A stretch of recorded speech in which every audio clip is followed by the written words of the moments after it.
What is up, everyone? Hello and welcome to another episode of the Bearded Men of Real Estate Show. I'm Ray. Say hi, Dan. Dan? Dan? Dan is restarting his computer. Woohoo! So yeah, some fun technical difficulties hitting us today. Dan had a complete computer meltdown, and it's in the process of restarting. But if you schedule a live post, just for those of you who are out there that are wondering about doing a live broadcast or not, there's a blessing and a curse about live broadcasts. You could schedule a live broadcast and then go live, and it alerts people, which is awesome and it's really cool, except they give you a time limit. If you don't go live within 10 minutes of that time, then you lose that post and the ability to go live. So you have to go live even if your partner is having a computer meltdown, and we wait. So I'll actually probably, for the sake of having a complete show, maybe at a later upload or something like that, I'll probably totally redo the intro with him here in a little bit as soon as he joins up. But I had to go live so that we kept the post that you guys thankfully shared in so many groups and stuff like that. So Pete Thorpe said he needs a Mac. True. Some good Apple news came out yesterday. Melissa Marr said, WTF, Ray, Whiskey Tango Foxtrot. And I don't, just doing my thing alone, the bearded man of real estate. So anyway, I'm waiting. He says he's going to shut down and get it started back up. So, I just heard him enter.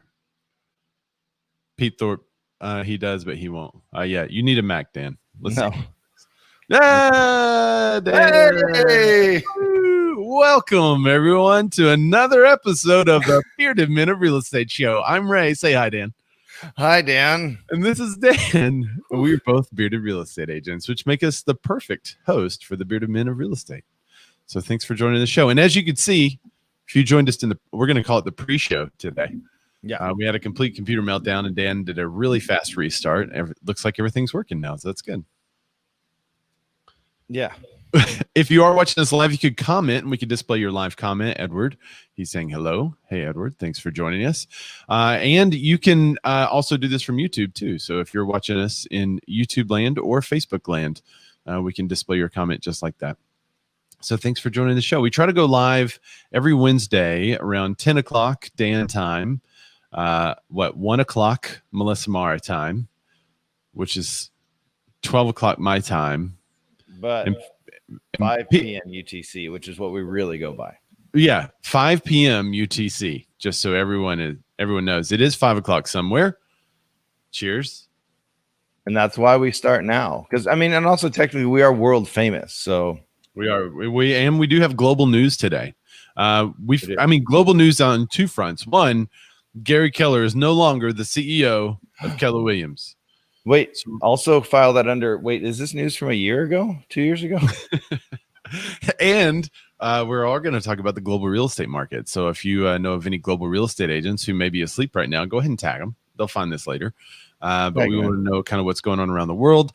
We're also going to talk about local numbers. Luxury market is escalating. So we're going to see if that bears out in your market. I ran my numbers and had some surprising data to share with everyone. Home prices are red hot. They're going up. We're going to talk about the pandemic and mortgage bailouts. We've got, and in the weird news of the week, we have an agent. Well, we have a person who posed as a real estate agent. Yeah. And we're going to talk about why. It wasn't for the free meals at open houses, which is why most agents pose as real estate agents. Wait, was it to do a bunch of work up front and do a bunch of marketing up front and pay for it out of your own pocket to maybe not get paid back? Nope. Okay. Still wasn't. And she didn't fake being a real estate agent for the freedom, flexibility, and finances. Good tease. So we'll find out why she did that.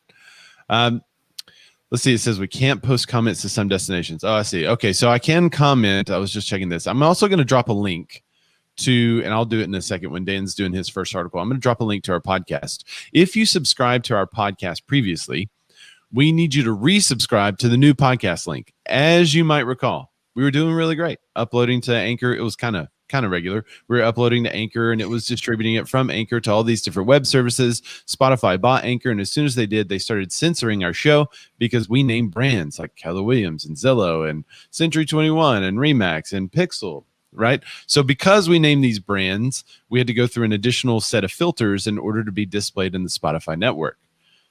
And then we had to go through Spotify in order to be redistributed everywhere. So they essentially censored our show for a week. And this is a news show. And if you do that, right, if you censor the show for a week, it's old news. So we have moved with the help of Matthew Clanton, who's my assistant. We have moved our podcast to a new destination. So please, we're going to drop the link here. We'll also put it on our Facebook page. Subscribe to that podcast. And if you could review us, if you like the information that we share, you think it's helpful or valuable, we'd appreciate it if you do that.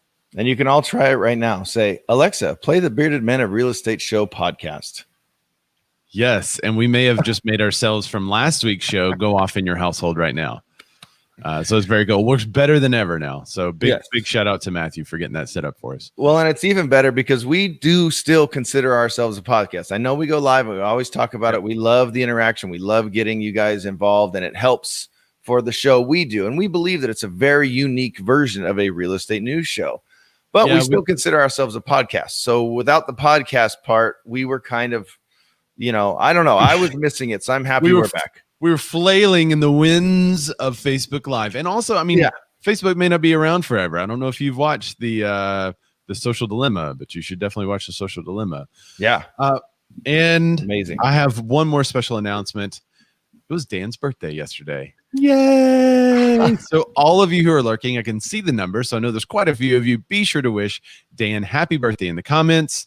Raise a glass to cheers. The man, the beard, the legend. Thanks for joining me on the show for 3 years now? 3 years. And by the way, if you do not know how old I am, I want you to guess in the comments below. If you already know, don't say anything, please. But I want you to guess. Age. And instead of playing a Jeopardy song, I'll just sing happy birthday to you. Happy birthday to you. Happy birthday, dear Daniel. Happy birthday to you. Cha, cha, cha. All right. And I'm going to go grab a beer, beer actually. Dan Mac says HBDDL. Dan Mac could not be bothered to spell that out. He's in a hurry. Right. He just wants us to get to the news show. He wants me to tell us what the show's about, and then we just got to he wants to know what happened to Gary Keller. There you go. Tom Butts throwing in. Woo! Happy birthday, Dan. Pete Thorpe says podcast, Apple Podcasts, high quality Mac products are birthed. Someone buy a birthday boy a Mac, an iMac just for the show. Yes. No. Never. Maybe just for the show. But by the way, you did mention the lurkers. So I had lunch with my father yesterday, Norm. We all know Norm. We all love Norm. Yeah. And he was like, no, so I've tried to comment and I can't. How do I comment? And I don't know on live. I think you just hit comment, don't you? Don't you just type in what you want and then hit enter? I don't remember. It kind of depends on how he's watching, but yeah. Yeah, he's on his laptop. So it's impossible for you to get together with him and show him during a live show. So we could and have him on here, but so he's not just lurking. And by the way, he doesn't just want to comment to say I'm not lurking. He was going to comment on wood prices. He was going to comment on all like good stuff. I'm all, dude, you need to figure out how to comment, my man. We got to figure out Norm. Yeah. All right. Well, thanks everybody for joining the show. Happy birthday, Dan. Are you ready to get? Well, actually, before we get into all this stuff, and if you're watching this on YouTube and you're like, oh my gosh, will these guys please get to these amazing news stories? We're going to have in the comments the timestamps for all the news stories. So you just click that. We'll also have it in the description of the show. You can click where the news stories are, and it'll kind of fast forward you through the show. If you're watching it live, you got to bear with us. That's part of the live experience. You're welcome. Right. And so if you hate us and hate our personalities, and you're watching this on YouTube or watching the replay, just click the links. You're fine. I should totally put this also in the podcast notes, like our timestamps for the shows. Yeah. I think I'll start putting that. Well, to be honest, I think Matthew will start putting in the podcast notes for us. He's like a producer of the show. It's been really handy. And we may get him set up to actually help us produce the show so that he can control the screens and stuff so I can focus more on reading the articles. Nice. Pete Thorpe said, how much wood would a woodchuck chuck if a leadwood could chuck wood? I almost got it. I was really trying. Christian Harris says, yes, it's my favorite bearded real estate dudes. Thank you, sir. Personalities? Personalities. What are you talking about? Yeah. All right. So, Dan, before we get into this thing, won't you tell everyone what BMORE is actually all about, birthday boy? You know, I'd love to. Now, when Ray and I met here on the interwebs about 3 years ago, more than 3 years ago, I think it's like almost 4. Yeah, almost 4 now. You know, I had already had an idea for a show because I am, in fact, a bearded man of real estate. And when I met Ray, I noticed something very, very interesting about him. What's that, Dan? He hates birthdays. Did you guys know that? Like, for him to wish me happy birthday was like, oh, I hate this. Well, one of the reasons why I hate them is because I can never remember them. Well, and also people know, I'm not going to mention what you can do, but they know what you can do and they want you to make one for them. Oh, yeah. Oh, speaking of what we can do, you have to go to Dan's Instagram, which he has right under his name. Go before it's too late. It's going to expire and you won't see it. But I gave Dan the treat of a lifetime. It's the best birthday gift ever, dude. You're welcome. But I know Ray had a format for a show, and it's the same format we do today. But I also noticed that Ray loves to give value up front to his clients and just humans overall. So it's about being more as an agent, but also being more as a human. Yep. And one of the reasons we think this is giving value up front is because if you don't know what's going on in the real estate industry as a real estate agent, you're not very valuable to the marketplace. So by knowing these news stories, it'll give you a little something extra to share with your clients throughout the week. You can also check out the BMORE Chops. We post one of those a day. It'll basically take a section of our show and post it. So if you can't catch the whole show today, don't feel bad, but you better watch the chops. Or hate our personalities, you can watch the chops. Yeah. Even though you have to deal with a little bit of our personalities when you watch the chops, it's not nearly as long. We apologize. We're just overflowing with personality. Sorry. Overflowing. All right, Dan, are you ready to get into these headlines? Absolutely. Let's do it.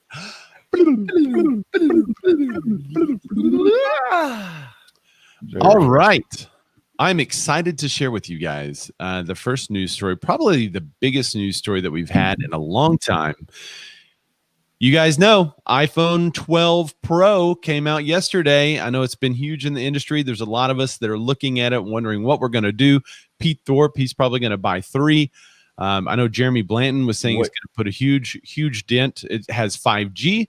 It's got the 3 cameras. And whoa. Yep. Ray. Yeah. I know you get excited about this stuff, but this is a real estate show, buddy. Yeah, but I mean, it's just a phone. Well, I mean, it has something to do. Okay. All right, hang on. I mean, it looks so good though. It's just, Ray, stop with the phone, buddy. Got steel on it. Ray, stop. All right. So this is home. Let's go back to the home news. Okay. Apple also released the HomePod Mini, which you will be able to play our show on, which is a key news feature. This is just like the HomePod. If you guys have not seen the HomePod, this is my only experience with it. Honestly, this actually happened. I was showing a house, and usually when you show a house, Dan, you've experienced this. They'll be playing like the satellite. And I'm doing this because that's what you see on the TV screen. And it's like the satellite music of lame jazz. Yeah. And it's a terrible speaker and it just sounds bad, but they think it sounds good. So they turn it up while this thing is going on the screen. Well, there was one time I walked into a house and we heard this kind of blues music, and it was subtle and it sounded really good, like really high quality. And we were walking around the house and we couldn't figure out where it was coming from. Maybe it was the TV, but the TV was off. We couldn't figure out where the sound was coming from. And as we walked back into the living room, I found it. And it was one of those big HomePods, the old versions, which are now like $200. Wow. It was one of those that was sitting in the living room producing beautiful sound. It wasn't overbearing on the bass. It was perfectly balanced on the treble. But the weirdest part is that you could not tell where the origin of the sound was coming from. It was weird. Was it all throughout the house? Like they had speakers throughout the house? They had a couple of them in the house. So I couldn't figure it out. Like, I was looking in the ceiling for those Heart and Soul type speakers. That's what they call them in restaurants. I don't know what they call them in houses. So I was looking for those. I couldn't see those. I thought maybe there was just some kind of small Bose speaker somewhere. No, it was this Apple. And the weird, like you could stand in the living room and not figure out where the origin of the sound was coming from. So yesterday, Apple releases the HomePod Mini, which is a smaller version of the same thing, giving 360 audio. It synchronizes throughout the house. And most importantly, you can play the Bearded Men of Real Estate show on it. But one of the coolest things, I think, is that it can be controlled completely with your Apple iPhone Pro. That's right. iPhone Pro is out, the 12 with 5G. Ray, it's enough. Okay, sorry. Jeez. All right, fine. We'll go to the big news. Can we talk about real estate now, please? What happened to Gary Keller? All right, Gary Keller is out. Gary Keller, who was the CEO and one of the founders of what's that brokerage he has? Keller Williams. That's right. He is now out. So let me read my notes Out here. or steps down? Well, so it depends on how you want the headline to read, right? So Gary Right. is stepping down from his role as CEO. Oh no, the collapse of KW, right? No, probably not. If you recall, John Davis used to be the CEO. Yeah. And then Gary Keller took his spot in 2019. He came back to kind of go, you know what? I'm not done yet. I still have some big changes to make. And then he was very well heard from in the last year and a half. He was very well heard from. Well, Yeah. Keller Williams fans are not gonna be disappointed. He isn't going very far. He'll now serve as the executive chairman of the board, which is kind of what we always knew would happen, especially if you were watching the show in the last 2 years. So who's the successor? Who's going to take over as the CEO? No one. That's right. No one. There's no CEO of KW. Josh Team is now the president and will assume all of his former duties, but will not take the title as CEO. This is in part due to Keller Williams forming a holding company called KWX, and KWX does have a CEO. That person is Carl. It's either Liebert or Liebert, Liebert. Here's a quote from the article from The Real Deal. Quote, over his career, Liebert's been in the C-suite at Bank USAA, Home Depot, General Electric, and was the CEO of 24 Hour Fitness from 2006 to 2013. This is the funniest part, I think. In August of 2019, Liebert was fired from his role as CEO of the automotive retailer AutoNation after only 4 months on the job. At the time, AutoNation's executive chairman, Mike Jackson, told the South Florida Sun Sentinel that Liebert was not a good fit.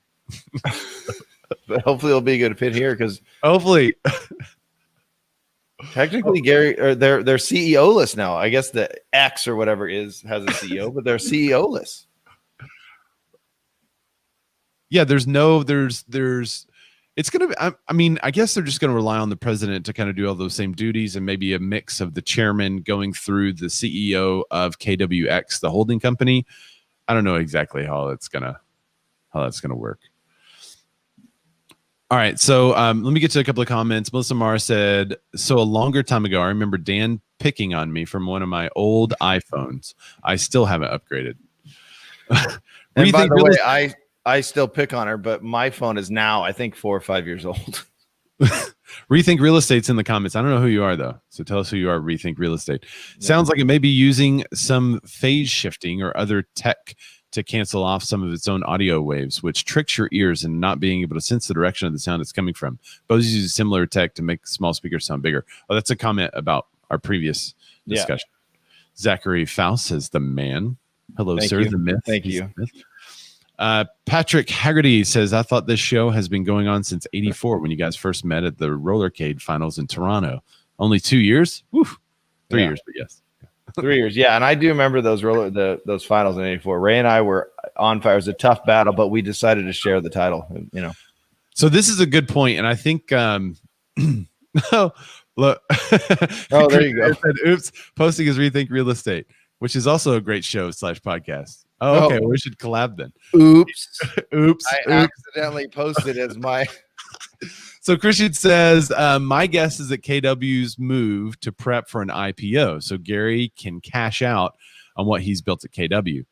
I don't think it's more of a cash out. What I think they're trying to do is compete with EXP. And so I think they're trying to move into a situation where they can do an IPO that would give their agents the ability to purchase stock of a company, and they could have a similar compensation plan and referral program as what EXP has been offering their agents, because that's been eating Keller Williams lunch. And if you haven't looked at the numbers, you should. There's a huge number of people that have moved to EXP from KW. Well, there's a lot of people also moving from EXP to another thing called Real, just as Tim Macy. Yeah. Somebody tag Tim Macy of the Tim Macy Show on hashtag whiteboxing. Yeah, and somebody needs to tag him this week because we're talking about him again. But I think there's a better structure for what they're looking to do, and I agree with you, Christian, that they are likely trying to offer an IPO. He said yes, that too, to compete with EXP. Well, we'll see what happens, but I can definitely see this coming to fruition. Well, and remember too, the 2009, right? That's the CTO. He was the chief technology officer, left Keller Williams and essentially used their model. He just, I don't know if improved upon it is the right word, but he improved upon their model and took their model and just made it kind of more enticing to agents. So it's already the same model. So Keller Williams would just essentially have to catch up or offer more, but their base is already there. They already have profit share. In parentheses, if your branch is profitable.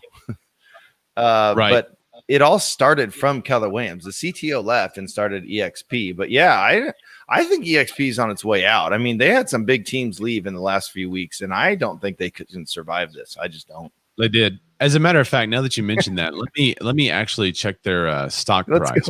Let's see what the hashtag Tim Macy effect. Everyone hashtag Tim Macy effect. Yeah, let's see what's happened. Let's see this Tim Macy effect. Let's see. He's left in the last month, right? Okay. Let's see what's. Oh man. Oh, see, they flattened out. They're up a little bit, actually. But look at that flat move, though. I think he left right around here. But it took a couple weeks, though. And look at it's flattened out. Now there's no more Tim Macy production. Yeah. Well, you know, the market hasn't caught on yet, Tim, but they will. And when they do, I'm sure that'll go down, my friend. Christian Harris says, though to even come close to EXP, they will need to switch their model from profit share to revenue share. Yeah, that's true. And right now, the revenue share, right, that is based on the profit that their company little office is making. Yeah. Christian Harris says, I'm a little biased as I closed my indie brokerage to take my team to EXP earlier this year, and loving it, by the way. Oh, Here we go. Here we go. Have you heard his EXP story? No, I'm kidding. The stock would have kept skyrocketing if Tim Macy had stayed. Yeah, instead it's flattened out. That's what's happened, Tim. Exactly. And Christian Harris, I'm telling you, you're not long for EXP. I'm just predicting. I've been known as a prognosticator of truth, so I'm telling you what's going to happen. It's going to get real. Ooh, that's a good segue. Speaking of which, I didn't just open a beer, and it's not a hazy Imperial IPA. I didn't do that. No. But cheers to my own birthday. Cheers. All right. Oh, you know what?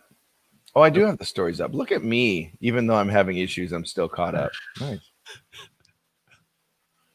Yeah. So you want to talk about mortgage rates real quick? Let's do it every week. So mortgage rates set yet another record low, but applications still fall. But did they really? Borrowers are clearly used to hearing that mortgage rates set another record low because last week's dip did nothing to spur mortgage demand. Application, that's the thing. These are always so funny to me. Like, oh, well, interest rates are down, but no one else is buying a house, so I guess we should all just give up and go home and go join the XFL or something. I don't know why I went to the XFL. Applications to refinance a home fell 0.3% for the week, but were 44% higher than a year ago. While that annual comparison may seem like a lot, it had been around 100% higher earlier this year. The new record low was also such a tiny move that it clearly had little impact. So rates have also been lower for a very long time. So to me, that the refi rates are 44% higher than a year ago. That's still a big jump from. I mean, you got to remember nationally, that's a big jump from a year ago. You know, so even on a small and refi rates are very refis are very rate sensitive. So right. That's still a really, really big jump. And that's after how long have rates been this low, Ray? 6 months? Longer? Yeah. You know, so there's still 44% more people refining than a year ago. That's a big deal. We were talking about earlier in the year is how long would it last, or the people that are going to refi, because we talked about there being $1 trillion in equity in everyone's homes. And how long would it be until the people who were going to refied, and then that number starts to drop? Right. And it's dropping week over week, tiny bits, but year over year, it's still up almost 50%. And then for purchases, the applications fell 2%, but we're still 24% higher than a year ago. Wow. That annual comparison is notable because it's not usually quite that large, but has been running high for the past few months. Housing demand continues to be incredibly strong, driven by record low interest rates and a Rona-induced need to nest in larger homes with space for work and schooling. So I'm curious, anyone else that's listening or watching, if you read these stories, it seems like things are slowing down, but in my experience, they're not. I have honestly more buyers that are flooding in than listings or than sellers right now, and it's not slowing down at all to me. So is anyone else feeling a slowdown, even though we're hitting the fall months? Maybe just slightly. I had someone else mention to me that there might just slightly be a slowdown, but it's not much of one. It's very, and I mean, that's what those numbers indicate. 2% less week over week, but still 24% higher than a year ago. I mean, so if you're doing the same marketing you were doing a year ago, you're feeling that 24% higher, right? Yeah. Interesting. And we just had a YouTube star comment on our little plucky show. Is she here? Mm-hmm. She is. Hello, fellas. That's Christina Smallhorn. Hi. Nice to see you. Thanks for coming out. You like the voice I attributed to her? I do, but I think you attribute that to anyone. maybe a little deep. Yeah. Hello, fellas. It'll work. Okay, let me get back on our tab here. Christian Harris says no slowdown in the Seattle area, way up from this time last year or any year in the past for that matter. Yeah. My personal business is more than it was last year to date. So we had like a month where it definitely did slow down, but then after that, it's just been playing catch up. I felt it a little bit, but it was just me kind of wanting to slow down. It wasn't like the market slowed down. It was just me wanting to, and now I'm kicking it back up to finish strong on the year. Well, one of the things that we know, as you said, more buyers are flooding the market. That increases the demand, but we're not seeing an increase in supply, which means home prices will rise. Red hot home prices have more consumers saying now is a bad time to buy. So it's no secret that a shortage of demand causes this. Home prices are up nearly 6% annually, according to CoreLogic data, and it's really hard to find a home. So one would think that consumers would look at this buying environment and say, maybe it's not a great time to buy. So here's a quote from the CNBC article that we are looking at right now. The share of buyers who say that they think now is a good time to buy fell in September from 59%. Any guesses? From 59. Oh, sorry, Dan. From 59% all the way down. Wait, hold on. Let me guess. 57%. Close. 54%. Oh, man, it dropped so big. We should just all give up. So this is according to a new survey by Fannie Mae. So still over half the buyers think now is a good time to buy. But one of my questions is, how did they do this survey? Like, is it one of those surveys where you ask someone, like, do you think you got a fair deal on our product? And almost everyone's going to say, no, I wish I paid less. Right. Because of like, how is the survey conducted? And how is someone who says now is not a good time to buy, how are they actually a buyer? Like, I have a lot of questions about this. Okay. Yeah. Like, are they pre-approved but waiting? Right. Are they buying just because they have to buy? And so they're saying now is not a good time to buy, but I'm going to buy anyway. Or are they just pulling people that maybe not ready to buy because of certain factors, qualification factors, and then they're like, well, it's not a good time to buy because my credit score is 400. Right. So let's talk about a quote from Doug Duncan. He's Fannie Mae's chief economist. I guess one of Fannie Mae's chief economists. I think they have 20 up. By the way, I'm trying to get one of these chief economists on the show. Really? Yeah. That would be fantastic. I hate to take a crazy side note here, but I've been emailing and reaching out to people that maybe have bigger contacts than me and email, and contact us on websites. And I'm trying. I want one of these guys on the show to hear it for us. Well, there you go. So if you like the show and you want to see a chief economist on the show, see what they actually look like in real life, be sure to email those chief economists and tell them they should join our show. Yeah, help me out if you can. Shoot them an email. Say, hey, how do I get, I really want Jake from State Farm on the show. No, I'm just kidding. Dan, one of the things that always helps us to get better guests on the show is when people like and subscribe the channel, because then we can say, oh, you'll get these viewers and these people will watch you too. And then we can get some really fantastic guests, like maybe the CEO of Remax, who's been on our show before, as well as the COO. Yeah. And like maybe Joel Kahn. That's what I'm really going for. Kahn! Yeah. Okay. So back to this article. That was a good aside. So here's the quote from Doug Duncan, Fannie Mae's chief economist. He said, going forward, we believe that the wild card will be whether enough sellers enter the market to continue to meet the strong home buying demand. The home purchase market requires the proper mix of home price growth and continued economic recovery to achieve sustainable levels of housing activity. Perfect quote, in my opinion. I think that perfectly sums up what the NAR chief economist Lawrence Yun has been saying, what Joel Kahn has been saying, what everyone has been saying. So if you're watching this on YouTube later or whatever, replay that quote, because I think that is the perfect quote to sum up what is happening in the economy and the pressure applied to the market by the lack of supply. Here's another economist. Let's see. This is Sam Khater. Cater. He's Freddie Mac. He's Freddie Mac's chief economist. Okay. He said the home purchase market requires. Oh wait, no wait. That's the. Here it is. With our near record low rates, buyer demand remains robust, with strong first-time buyers coming into the market. The demand is particularly strong in more affordable regions of the country, such as the Midwest, where home prices are accelerating at the highest rates over the last 2 decades. So interesting statistics, knowing that the demand is increasing in areas that prices are also increasing. That's kind of how that works. Yeah.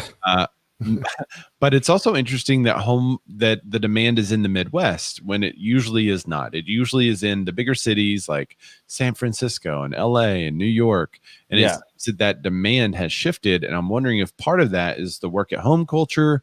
Maybe it's a little bit of the urban flight that we've been talking about, or all of those factors kind of combined to have people to where they can move and not necessarily be in a big city to get the job they're looking for. Yeah. And as we were looking through stories, there's a lot of stories about young people are looking for more suburban areas, more rural areas because they can work from anywhere now. Right. And then there was, what was it? It was, I forget which the company was, but they've decided that now working at home is a permanent solution. They're just not worried about coming back. That was, I saw that article. I'll go into see they mentioned it. Was it? I almost put it on the show notes, but same. We should have now, I guess. Yeah. So markets like where Ray is, he's in, a little different than where I live in almost LA. Who is it? Dropbox. Yeah, Dropbox. They're all, I think 100% are exclusively work from home. So with the article where the other one is that, and the headline is, real estate market is going to drop 10%. Now they mean as a whole, and what they mean is hospitality and commercial, but housing is actually thriving right now. But it was interesting to read kind of that because I think more and more people, we're what, 7 months into this, more and more companies are just going to, let's just figure out how to work from home. You now work from home. We're not going to even think about renting or leasing or buying a building anymore. You work from home now. And Pete Thorpe said, Forbes has a great article on those markets exploding as people flee cities, and he posted a link there for you guys. Pete, I would also suggest that you post that in the BMORE contributors group, which you guys, if y'all haven't joined the BMORE contributors group, you've got to. It's a fantastic group of smart people all around the world who will post and talk about the articles prior to them going live on the show, so we can get some good opinions on it. And it also kind of informs you guys earlier rather than later. And if you just have any questions, like if you're seeing an anomaly in your market, bring it up, because we are worldwide. We're all over the country.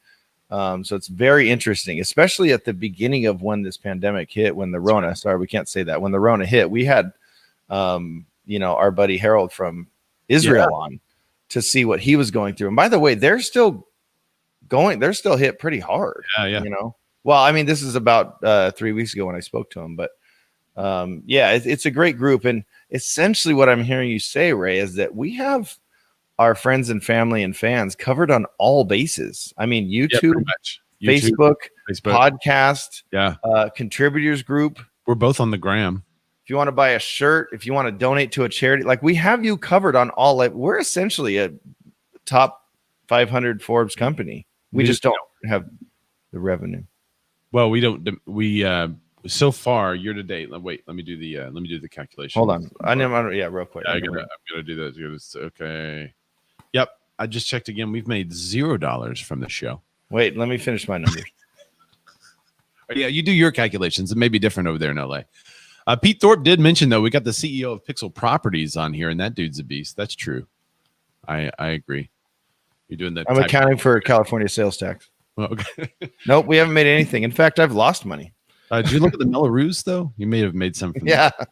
Lost a lot of money because of Melrose. Melissa said, didn't they go into a second lockdown? Yeah, there were people all over the country. There is actually cities in the United States that have gone into a second lockdown from this, too. But it seems like everything has kind of been continuing. Doesn't it? It does. And you know what's getting better? And this one warmed my heart. Is that how you say things? It warmed the cockles of my heart. Is it cockles? Is that a thing? Or am I just making up a word? I don't know if we should. I don't know, Matt. We might should censor that one. We got to look it up. You'll just hear ulls. It warmed the ulls of my heart. There. Can you put a price on the friendship? No. Clayton, there you go. But can you put a price on a friendship? I think you've made a ton. Oh. Well, I also have a best friend that I do a weekly show with every week. Oh, yeah? Who? Yeah. Tim. I told someone to tag Tim in. Not to get sentimental on the show, but it is really cool. I think that's a great point, Clayton. It is priceless. This is a labor of love for us. We always joke about not making money, but that's the funny part. I mean, it is. And honestly, hopefully we do. Hopefully you guys do too. I mean, there was a referral the other day to Clayton that I was really trying to send people his way, just pumping him up like crazy. But they had a friend, but I'm like, no, you got to use this guy. So hopefully there's opportunities, especially if you're in the BMORE contributors group, to connect there with other real estate agents. Maybe get referrals from people around the country. And Clayton's not a dumb dude because he keeps up with what's going on in the industry and what's happening every week. And he looks and contributes to articles. So Dan Mack says, warm the cockles of one's heart, gratify one, make one feel good, as it warms the cockles of my heart to see them getting along so well. So the expression uses a corruption of the Latin name for the heart's ventricles, cochlear cordis, the second half of the 1600s. Thank you, Dan. So that was slang from the 1600s, is what that is. So we don't have to bleep out cockles. Yeah. So nowadays we have WAP, WAP, and they had cockles in the 1600s. Yes. Pushing limits. All right. So anyway, the Rona mortgage bailouts fall below 3 million for the first time since April. So that's kind of cool because we talked about it on the show, and it was how many people got into forbearance accidentally, how many people actually needed the forbearance. So this seems like a real number, and it seems like people are actually kind of figuring it out. And it seems like we're kind of on our way out of this. But the number of mortgages whose payment requirements have been suspended because of the Rona plunged in the past week as the first group of loans hit the end of their 6-month term. So we're already past 6 months into this thing. It's crazy. It was the largest decline since the crisis began. Over the past week, active forbearances dropped by 650,000 or 18%, according to Black Knight, who we've mentioned on the show. They are a mortgage technology and data analytics firm.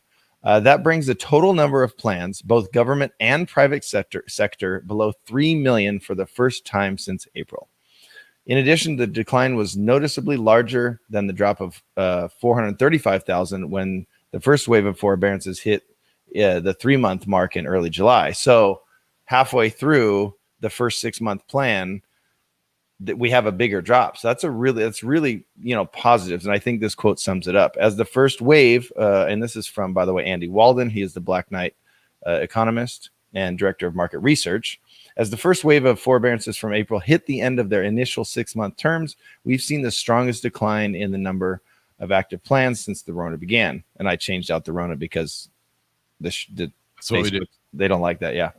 And he continues, though the market continues to adjust to historic and unprecedented conditions, these are clear signs of long-term improvement. So there's that V recovery or that W recovery or the K recovery, as Gary Keller put it so eloquently.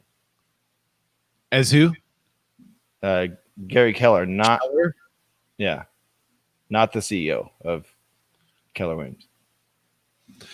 I think, I mean, this is a number that we've been tracking a long time. One of the questions that we had is, are all those people in forbearance on purpose? So I think we're seeing some people fall out of forbearance that accidentally were forbeared upon. That's how you say that, forbeared upon. I was not forbeared upon. We knew a couple of our listeners commented previously that they accidentally got thrown into forbearance just for simply calling and asking their bank. I know I called and asked ours and said, how are y'all dealing with this? What's happening? Just as an information source. And they were like, oh, do you want to go into forbearance? We got it. And I'm like, no. Don't do it. So I started hitting the forbearance button.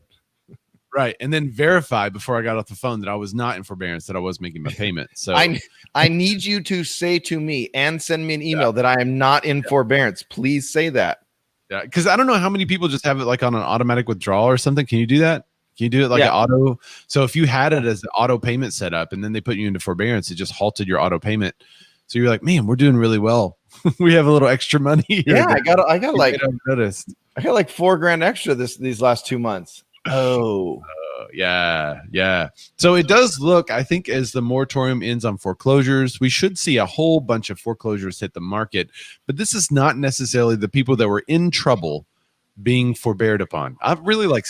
We're just gonna go. I love that. There you go. We coined a new one. Forbeared upon. Better than saying being forbearanced. You've been forbearanced. We need a thing going across the screen. You've been forbearanced.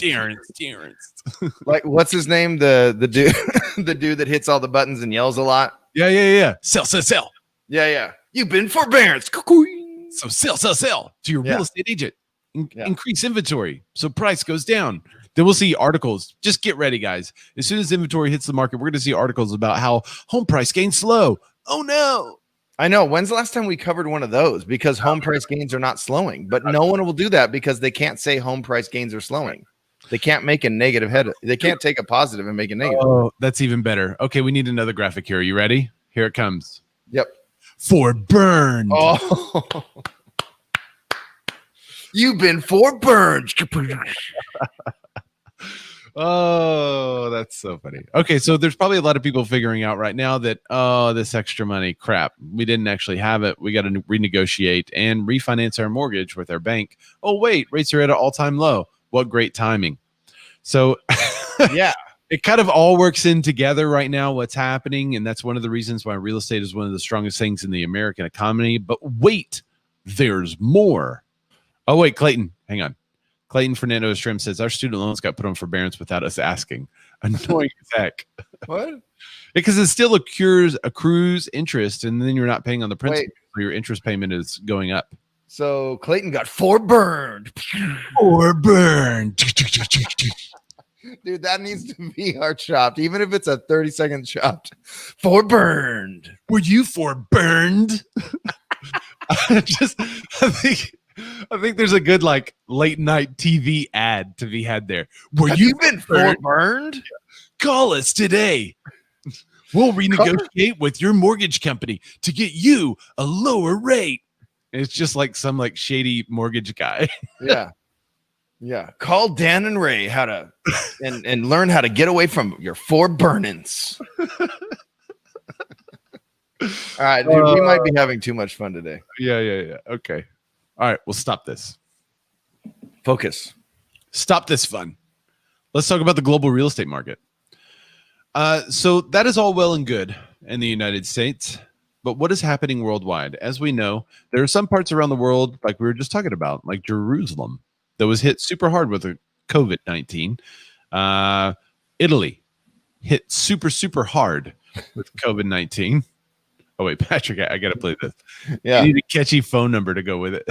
888-888-8880. ED. Is that right? How many? 501-31-3. Wait, 313137733. So you could do like a forburn. Yeah. FORBURN, right? Yeah. Something. You could do something close to that. 1-800-4BURN. But then you got to come up with a really good jingle. 1-800-4BURNINS. What's the I want my money and I want it now, right? I think the same advertiser that came up with that did the head on, applied directly to your forehead, head on. Yeah. Oh, and we could do a cover of that song. I want it all and I want it now. All right, so if you're watching right now, you've got to like our show for the forburned ad. Forburned. Dude, oh my gosh. We need to shoot a forburned ad, Ray. Oh my gosh. I'm burned today. I'm burned today. You're going to get some weird phone calls with that.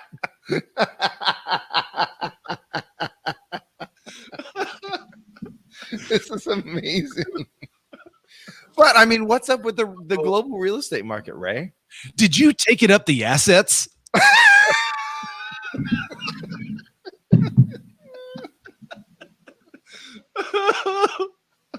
Oh. I love that.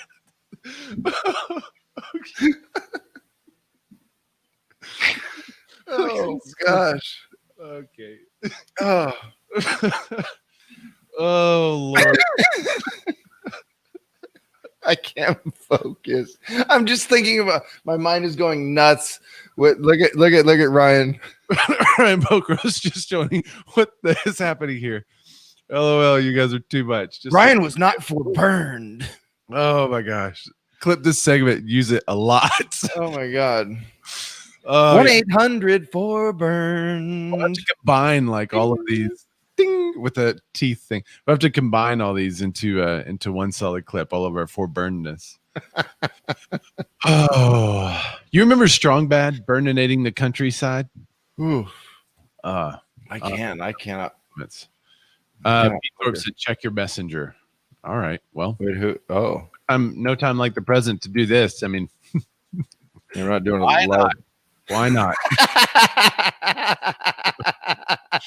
I'm not there yet. Oh my god. Oh, hang on. It said Pete Thorpe sent a photo here. I don't know if we can share that, but that's funny. So this is all the more reason for you to join the BMORE contributors group. I'm totally showing that. What are you kidding? Hang on. That's amazing. All right. Can you? I can show my phone. Oh, I got it. I got it right here. Oh my gosh. Oh, I love. For burned, call 1-800-666-BURN. Oh, I can't. I need a break. Look at that hair, dude. You're looking. I need to take a break. Can we? I know it's almost as fun as mine. Yeah, you're looking skinny too, dude. Anyway, all right. He looks amazing. Oh my god, I can't. What did Pete do? I don't even care about the other stories. Let's go. I did whatever. All right, so let's talk about the global real estate market. Yes, sir. Let's do that.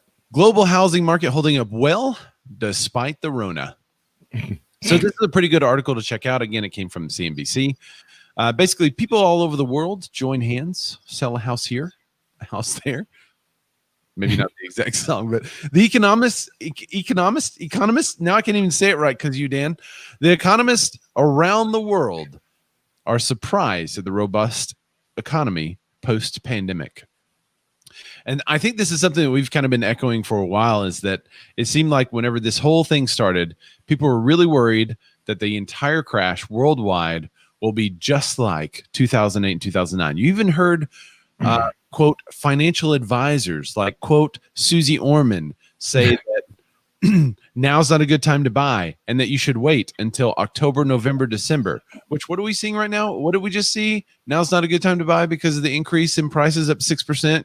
So maybe you should have bought earlier and not taken her advice. Anyway, maybe we should note. I know. Essentially, if you listen to Susie, there's another video we should do. If you listen to Susie, you've now lost You've now lost about 3%. You're paying 3% Yeah. more for your house if you listen to Susie Orman. So congratulations. All right. Yeah. Anyway, beside the point, we've been saying for a little while that post-pandemic, this stuff has been pretty good and it's not so bad.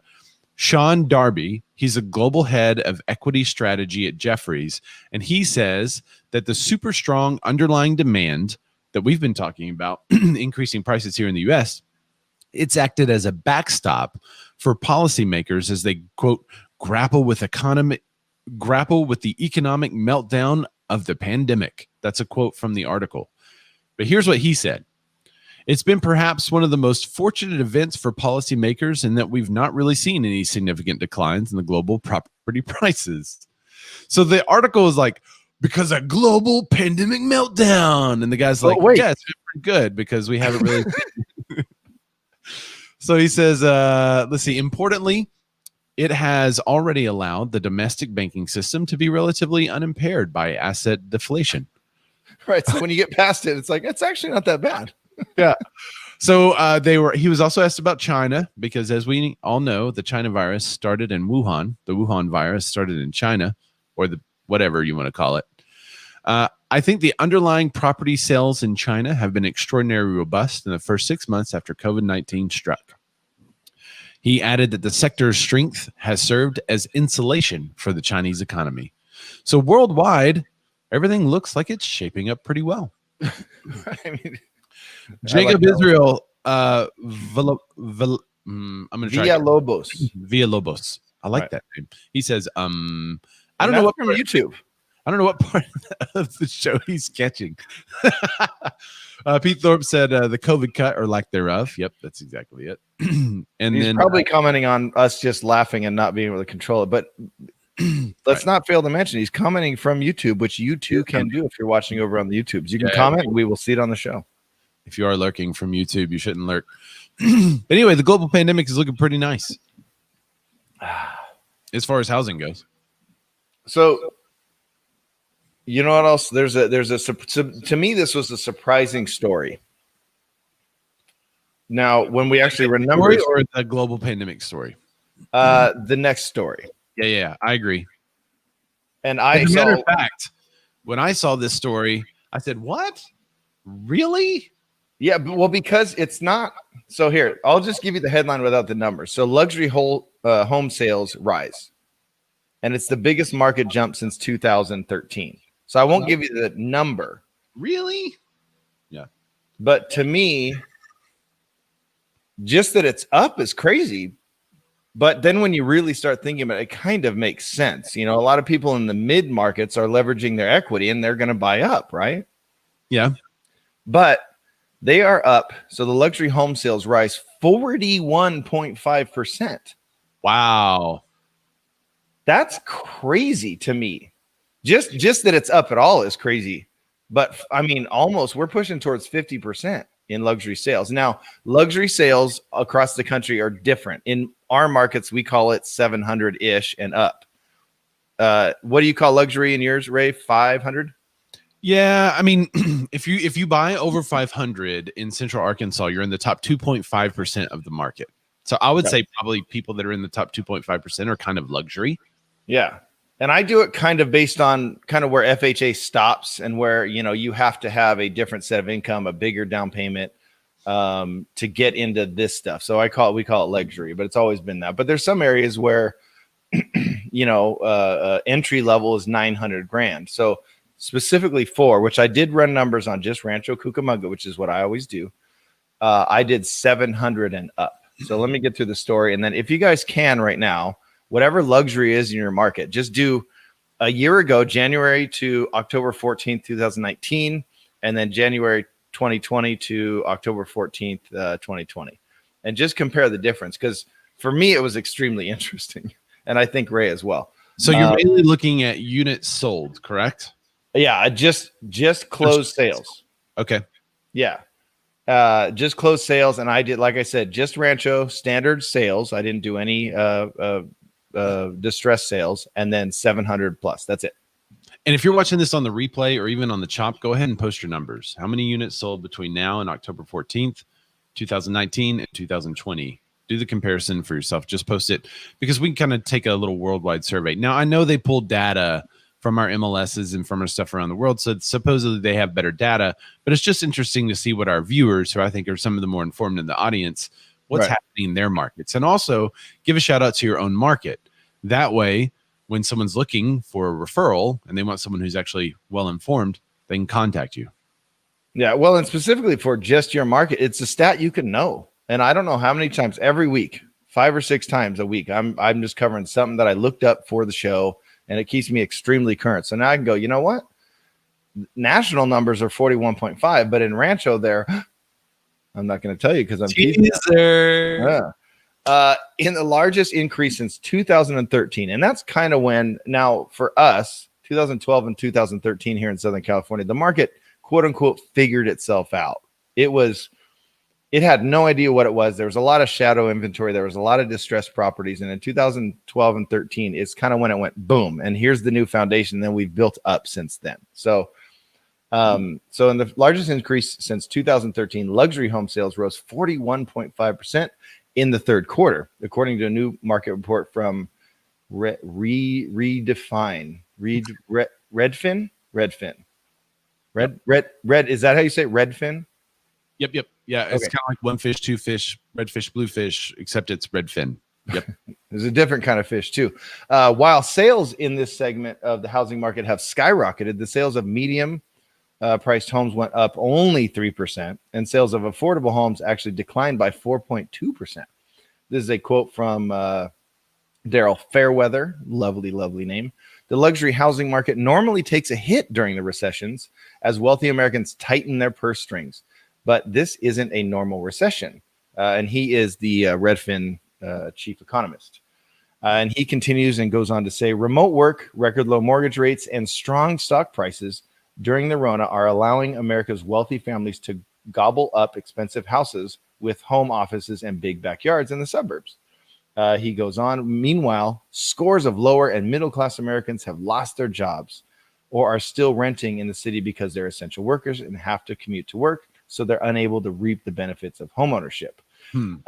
So here's what I found interesting. So in Q3, the median sale price of luxury homes was $862,000. And notably, the only market with increased inventory was luxury. So increased inventory. So the number of new homes for sales in this segment of the market was up 8.4% of the year over year, Redfin said. So Ray, if already in a market that's not for everyone, right? Yep. And inventory goes up, what do you think that would mean? That wouldn't mean more. To me, that wouldn't mean more sales, and it wouldn't mean 41% more. That's such a big number. Like, if there's more inventory and more people can now afford it because they have more equity to leverage, and they've been saving since, everything crashed, and they've gotten their credit and all that stuff, and now they're ready to rock, and they bought in 2012 and 13, and now they're leveraging that equity. That's still such a big jump. So I immediately went and ran my numbers. Well, I'm sure you found, like I have, that it's just been a runaway in 2020, and that luxury market has been totally through the roof. So here's a comparison. I found exactly that, Ray. Central Arkansas. We had 165 homes, and I went 700 and up in this because I found a little anomaly that I'll get there in a minute. Okay. These are total sales. 700 and up. We had 165 units in all of Central Arkansas in 2019 from year to date, right? Okay. So January to October 14th. Yeah. So 2020, now listen to this increase. That was 165. 2020, we've had 166. One. So that's not anywhere near the 41% increase. Well, it's closer to the 1% in the 4 than the 40. It's actually closer to the 0.5%. So yeah, we haven't really seen any kind of increase in that. So what I did was I was like, well, since I always say that 500 is the top 2.5% of the market, what's happened from 500,000 to 700,000 in our market? Okay, interesting. So this is just 5 to 7, not including the 7 to endless. 30 million, maybe. You could buy in our market for 30 million, you can probably buy a city. But you could buy Little Rock for 30 yeah, very close. I think people have actually Clinton's. Anyway, so in from 500 to 700, you caught that. I hope they didn't. I don't want to die. From 500 to 700. You can't up your ante by saying more. Stop talking about it. Let's go back to the iPhone, Ray. Let's just go back to the iPhone. Back to the iPhone. In 2019, from 500 to 700, we had 330 transactions. Oh, wow. Okay. So as you can see, I mean, there's a lot more towards the bottom. That's always going to happen. There's a lot more people looking for 150 than 500, right? So we know as you go down, you're going to see more transactions. Not a total surprise, but so based on the numbers, we should see a pretty drastic increase from 500 to 700. That was 330. Especially with interest rates at all-time lows. Like it just closed on a 965 purchase at 3%, a jumbo loan at 3%. That should help it, right? You would think. So we had 241 year to date. Down from what? 330? Yeah. Wow, that's 10%, 30, 20. That's a 30% decrease, dude. It's actually so much that I'm double checking my numbers. Yeah, that's a big decrease. So here, I'll do mine. Go ahead.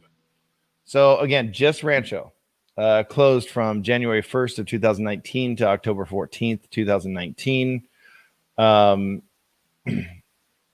Average sale price. And I think this is interesting. Average close price.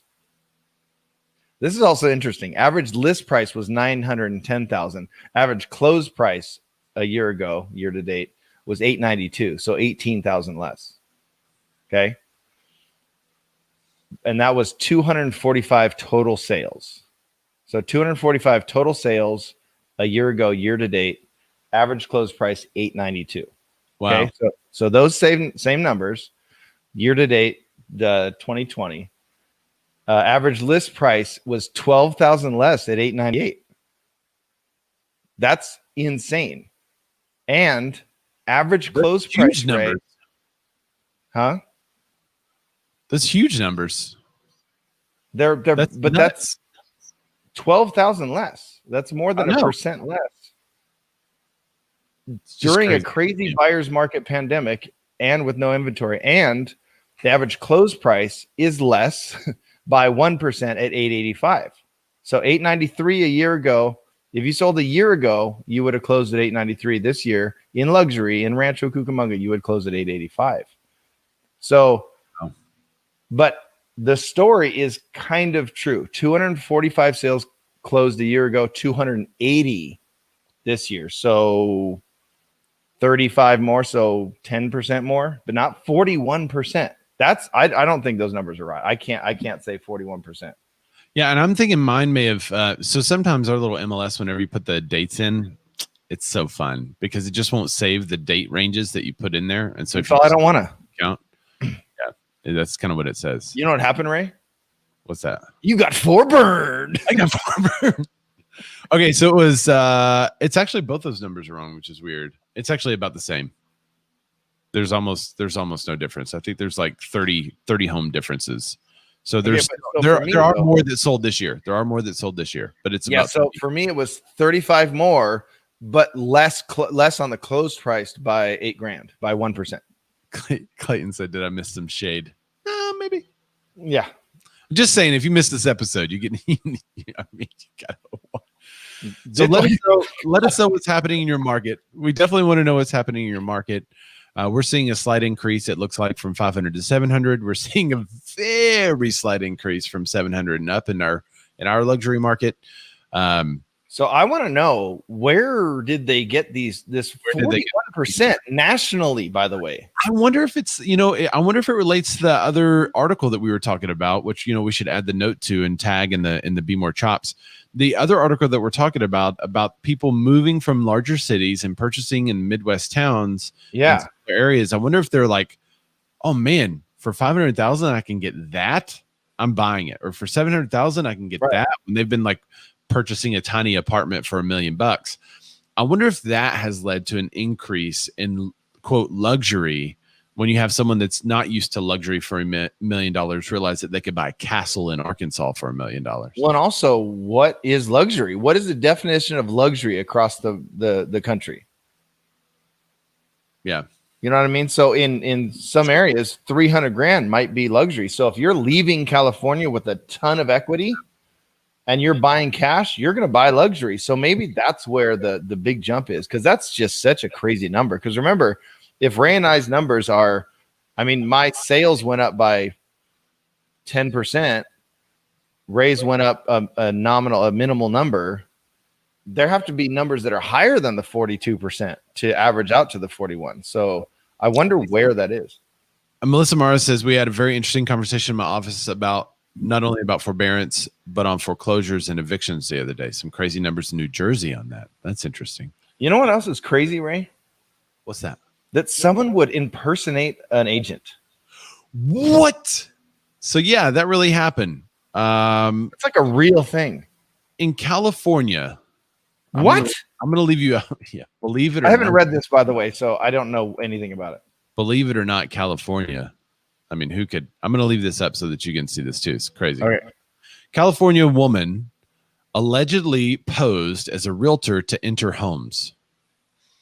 So now this just broke. October 13th, it was released. Police in a town north, and this is on Inman, north of California's Lake Tahoe, have issued a felony arrest warrant for a woman suspected of pretending to be a realtor and entering for sale homes. Now, this is all allegedly, right? So she has not been convicted, but they definitely have a photo of her and are looking for her. So if you've seen this woman, use the Bearded Men of Real Estate as your source to connect with this lady. Maybe tag her in the comments. Let her know that the Popos are looking for 32-year-old Lindsay Sowell of Palm Desert. Well, all of you try to tag her, INDSAY. See if you can tag her and see if she comes up in the comments. Yeah. Because if she does, then she'll know. Well, and I also want our cut of the reward money. Yeah, 3 counts of residential burglary. So wait, I'm willing to bet. I have not read this story, but if, you know, like I just took a lockbox off a listing yesterday. You cannot get into my listing unless you have access to a Supra. Yeah, that's so weird. Like, I'm wondering how she got into them. She's going through while breaking into homes that are posted for sale. The investigation has resulted in a felony arrest warrant.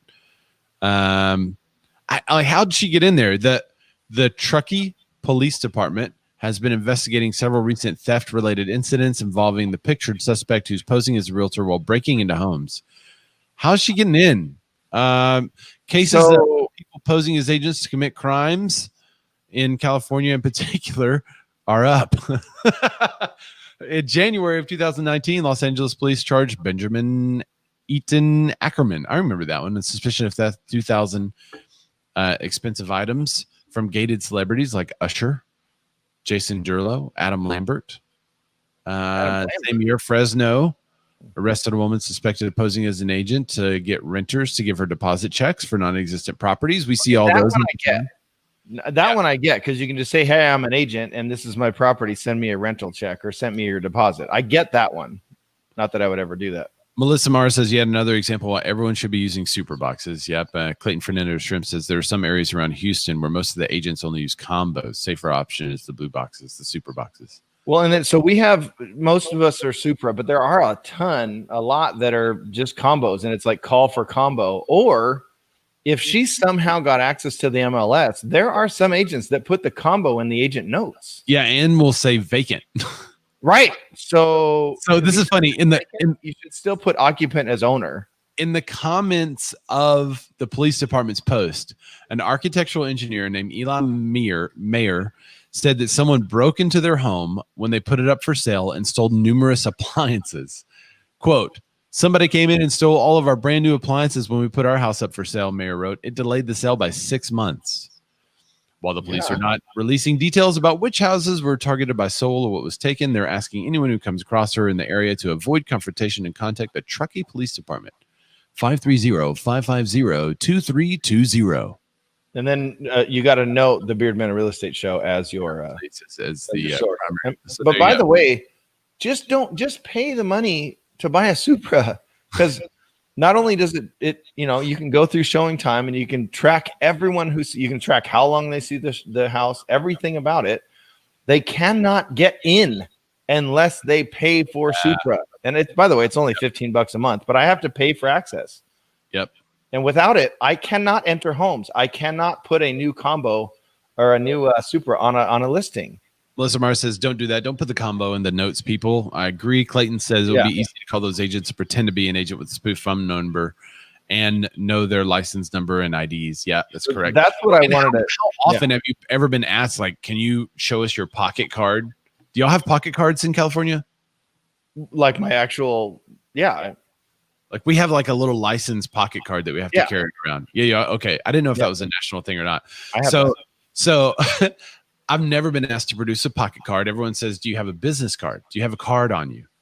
Well, guys, I don't know if you know this, but you can contact Vistaprint or any basic printing company and have them print whatever you want. And it costs like $20 for 1,000 cards.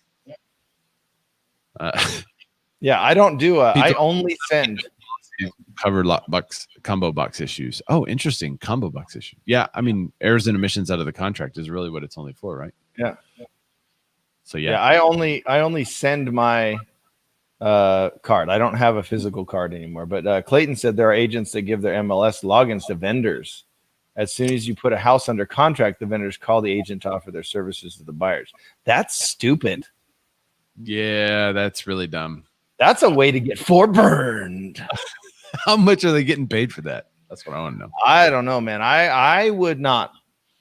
I don't know. As a realtor, I have a code of ethics to follow, and I would not do that. But I don't know. And also, like, what if she called and said, "Hey, I haven't paid my dues, or I forgot my combo. Can I get your super access, or can you let me in, or whatever?" So maybe. But I don't know, man. To me, if you have a Supra, they're not breaking into your listing. Yep. I've had somebody call me and say that they were a real estate agent that wasn't a member of a board and needed someone to let them in. And I asked for their license number and they hung up on me. So owned. Or if you have a ring, which are only like $100 now. Woo, Ryan Bokrose throwing some shade at the ADT. Anyone? Dude, I literally got an email yesterday. Closed another one. Email from ADT. And by the way, you get it from 3 or 4 different people. And I cannot stand being randomly marketed to, especially from ADT. I'm not really the local. So we get hit up by the local agents here, and they don't really like me every time because I'm like, I have no idea. You'll have to contact the buyer. Like, do you have their phone number? I'm like, nope, lost it. I don't know what happened. Does Patrick have access to someone's MLS? Patrick, he got his MLS going. Okay, he says this is back on the article that we did for the luxury. And he said St. Louis 500K 2019, 436 closed, 500K plus in 220, 552. So that's an increase 20% 4K to 788K. So he's in like the 25% increase range.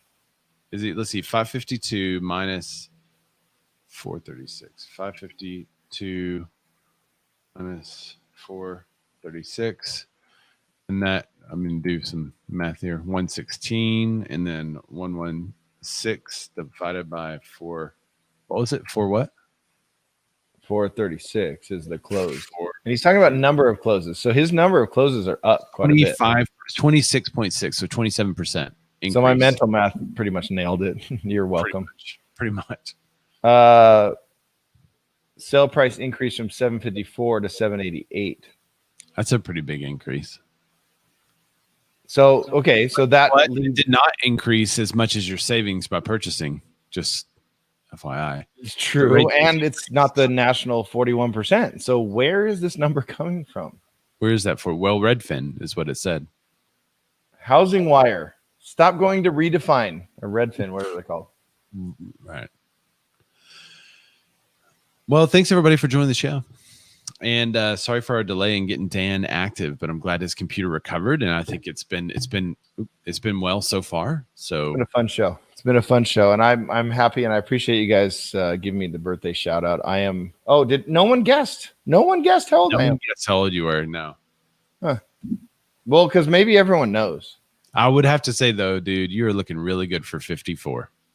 Thank you. Yeah. That's all I wanted to hear. It was a big ploy just to hear that I look good for 54. Yes, I'm in my 50s. Thank you. Jeez. Oh, look at that. Oh, 29. Yeah, 29 for the 25th time.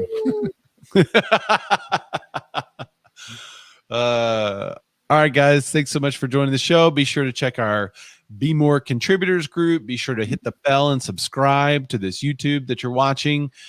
Please follow us on the Instagrams. All of our stuff is down there. Wow, Dan Mack. That's actually really close. 46 with his guest. Good job.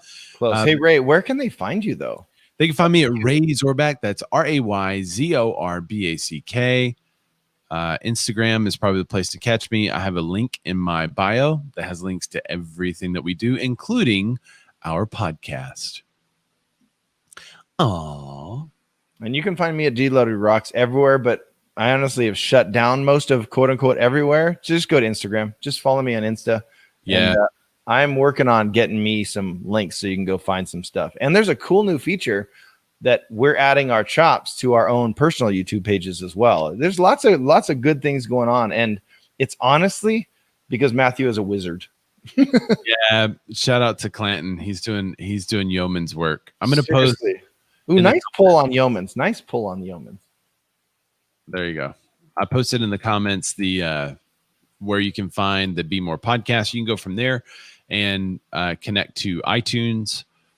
Let's see, what are we on? iTunes, Spotify, whatever your podcatcher is. I think we're pretty much everywhere now. Everything. Just go listen. And the cool thing about most of these apps, review it, like it, all that jazz. So and you can comment over there. And the coolest thing about these apps is that now when you're watching us live, you can't necessarily minimize us in the background. You can watch and have it on in another window, but these apps, you can just listen while you're driving and still have a regular conversation and stuff like that. So, just spread the show around. We love to love. We really do. And we love you guys so much. Lovely, lovely. Peter's going to build you a page. That you love me. All right. Bye, y'all. For burned. For burned.